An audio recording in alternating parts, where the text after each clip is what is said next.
Graham Kearney and Paul Stalker are the assistants, and away we go.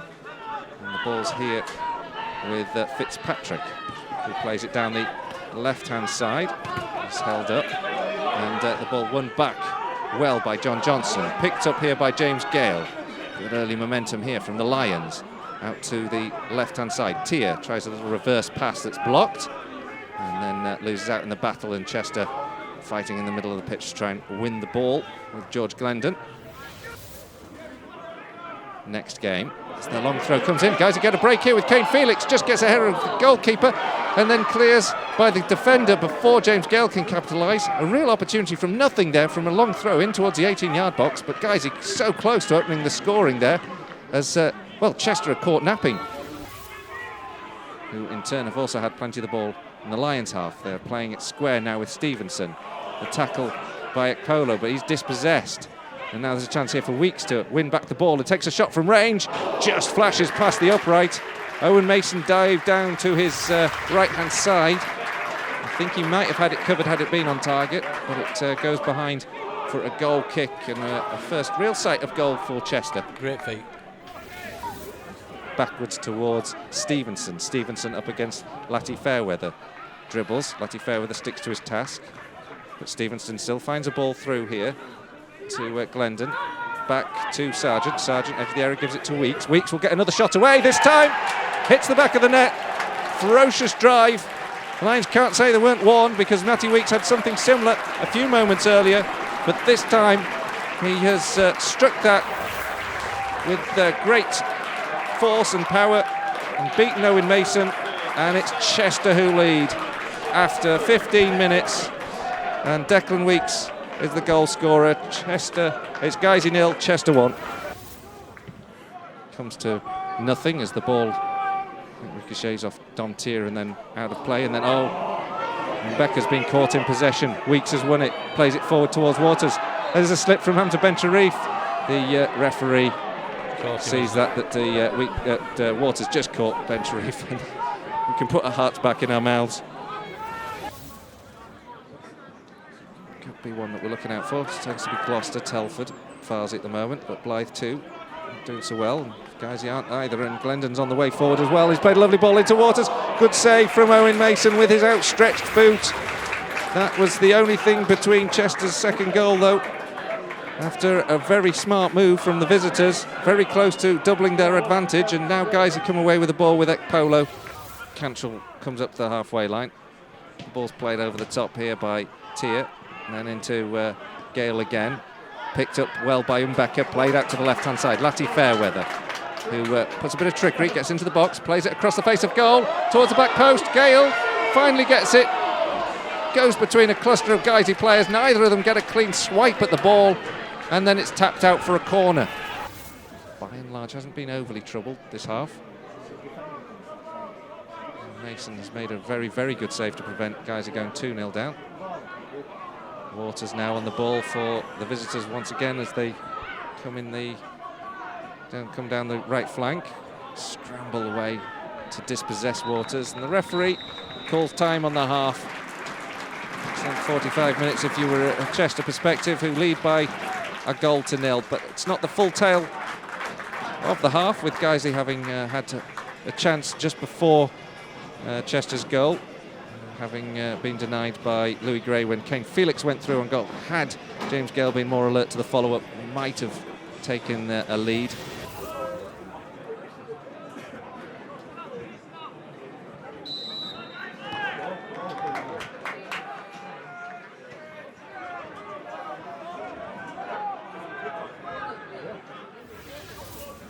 Ben-Sharif plays it out here to find Mbeka, who feigns and lets it go very intelligently here to Prince Ekpolo over the halfway line. Prince Ekpolo on a bit of a run, plays it down that right flank, picked up here by Regan Hutchinson. Hutchinson cuts in field, looking for options. He's held up a little bit, but he's found a space for Gale to work into. Gets a shot away, and it just flashes past the upright. Really good move there from the Lions. Regan Hutchinson's ball into Gale. Gale found a little bit of space, flashed the ball, unfortunately just wide of the left upright and behind for a goal kick. Still, Guisey 0, Chester 1. They're playing football in Chester's half, which is good to see them get further up the pitch. confidence on the ball at the moment, isn't there? Yes, there is, yeah.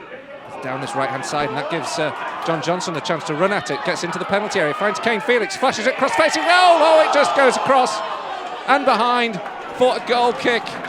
It just needed the deftest of touches from Gale, who lunged at it. He just couldn't get full connection on it. But again, good confident passage of play there from Geizy. Good movement. A ball into Felix. He fizzed it across the 6-yard box. Just escaped, I think, Johnson and Gale, who just couldn't get enough on it to turn it into the open net.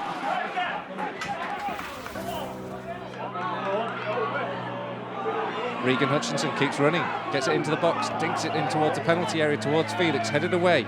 Back by Hutchinson again. Felix battling inside the penalty area, trying to win the ball off the defender, but it's good play by Roberts, and then Stevenson tries to run it out of play.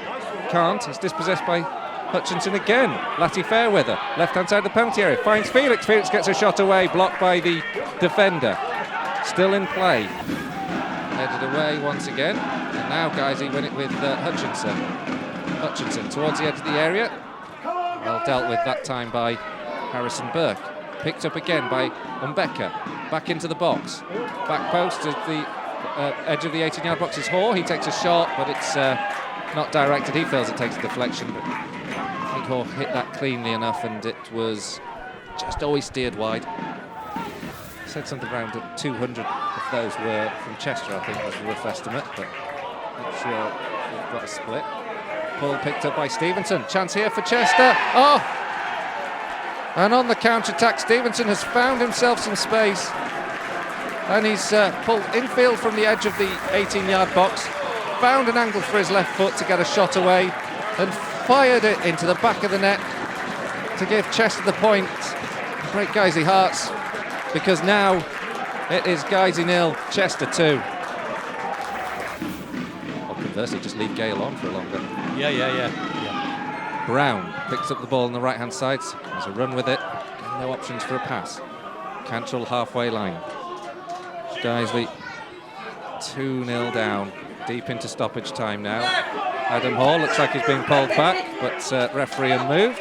The problem you've got there as well is the young lad that's just come off is from a league club with centre forward, and you've taken a centre forward off and put a centre half on.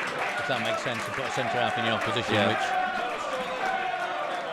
Well, the final whistle has gone, and Guiseley have been beaten again, and it's heartbreak for the Lions, who fell behind on the 15th minute with Declan Weeks, who scored a thumping goal, having warmed the Lions' defence a few moments earlier with a similar strike from that range. And then is the Guiseley pressed forward late on. Darren Stevenson picked up the ball across the face of the 18-yard box and then fired it home with his left foot, and Guiseley, who recorded their 7th blank scoreline out of 8 last games, and it continues to be a frustrating season for Guiseley, who remain bottom of the division. Finished here, Guiseley 0, Chester 2. So that's a result which really increases the pressure on us.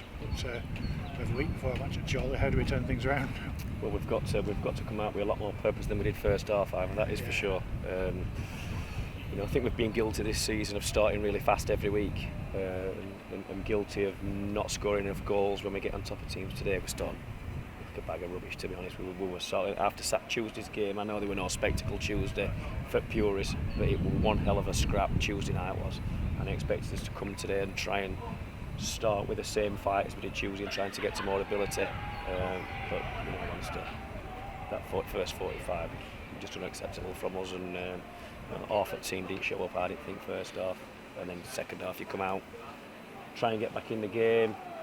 It doesn't drop for you. We have a few chances flashed across goal, didn't get on the end of one or two bits and bots, and then you chase the game and try and go kitchen sink, put your centre back up front, and you get caught on counter, and all of a sudden it's a 2-0 defeat. But we need to have loads of fight, and to come out and I think now it's probably a 4-team league to stay off that bottom spot, and we've got to keep fighting. We've got to keep level-headed, and we have, and not get too down when we get beaten, and not get too excited when we win. But if we perform like we did that first half, we're going to be bottom of that 4-team league, if we produce like we did on Tuesday with a load of fight, you look at the last 2 home games previous today, Telford and Blythe, and we look like we're in for a scrap today. We just don't know, a hot day, weather.